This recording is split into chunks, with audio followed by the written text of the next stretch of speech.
I'm glad he didn't relate those stories from all those years ago that I'm telling you. So you've heard about the Stein side of the family, which is my mother's side of the family.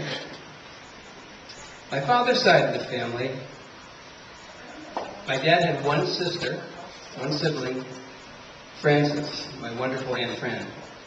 May she rest in peace.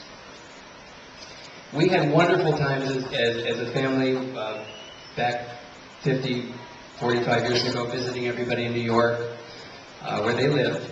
And those were some of the happiest times of all of our lives. And he was blessed with a niece and a nephew from Fran and Bob, Mark and Shelley, and unfortunately Shelley couldn't be with us tonight. But we are honored to have a representative from that side of the family. I don't know if it's an honor.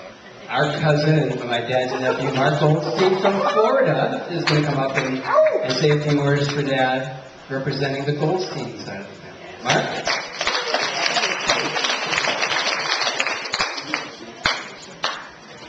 I'm honored to be the one that represents the family. And yes, my Uncle Irving was always a special part of our family. As a child, as a child, I always was very interested in listening to my uncle because his way of speaking was always very powerful, and most of the time I had to go to my mom and say, "What did he just say?" And he would send us cards and letters and things like that, and I always had to go to my mom to read the letters and cards. I sure couldn't get it, but recently I've been comprehending a lot better, and he has always been an important part of my life and my wife's life, and he honored us with a visit some years ago and stayed in her house for, I think it was under a week, but it was a very special week, and we think of it often. We're very, even though we're far away, we don't speak a lot, but very much on our minds. He's also a very loving man to even outside of his immediate family, and I feel especially when you see him and he gives you a hug. And usually what comes after the hug is, "How are you?" That, when he says that, it's almost like a warm blanket around you. It's as strong as the hug that you give. And he's a very inspirational man, and kind man, and I've always looked up to you. I love you very much, and I know my wife Melanie loves you very much. She did write a speech for me, but obviously I didn't bring it. Well, there's a few other items, in there. And one of my favorite, because I never understood what he was saying some of the times, but I'll leave you with one thing, that I get it now, but I didn't get it at the time. Thank God the mushroom was a potato. That's...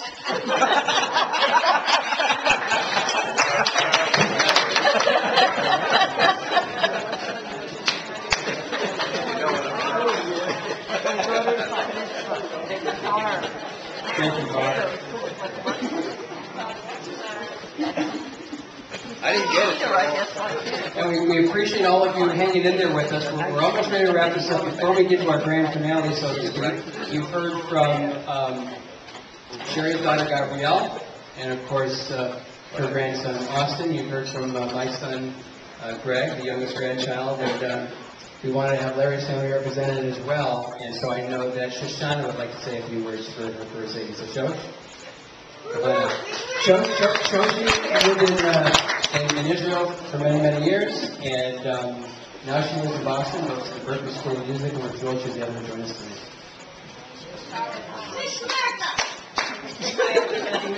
Thank you, Austin. You're welcome.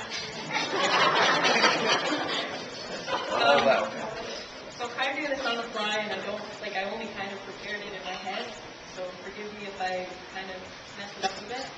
But one thing I wanted to say was, Zadie, I think we can all agree, inspires us in ways. The first way is I have a fear of public speaking, and just because I love you, you inspired me to come up here and talk and try to get over that.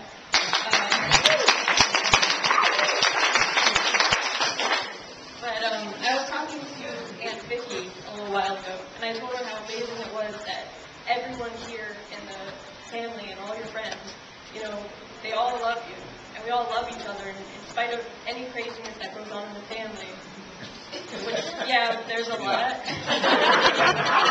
Is there any good? It's admit that we all come together and we love each other. So you inspire that in us. You also inspire us to debate. Like I was talking to my uncle Bruce, and he said that when my father was younger, the two of you used to argue at the table or debate, however you want to call it. Yes. Discussions with yelling involved.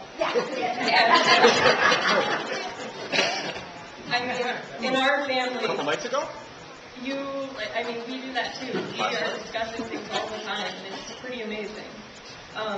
You also inspire us to take a deeper look at things. Like when you send out an email, I have to reread it 2 or 3 times to know what you're talking about. Even then, I'm not sure. But it's clear that you have like a lot of awesome philosophy. Oh yeah. So I guess I just want to say that you inspire all of us to be there, and we're here for you because we all love you. And it's just pretty impressive the amount of people in this room. I hope I get this lucky, you know, when I'm 90. But I actually wanted to have everybody raise a glass of any kind. Doesn't have to be alcohol. Why not?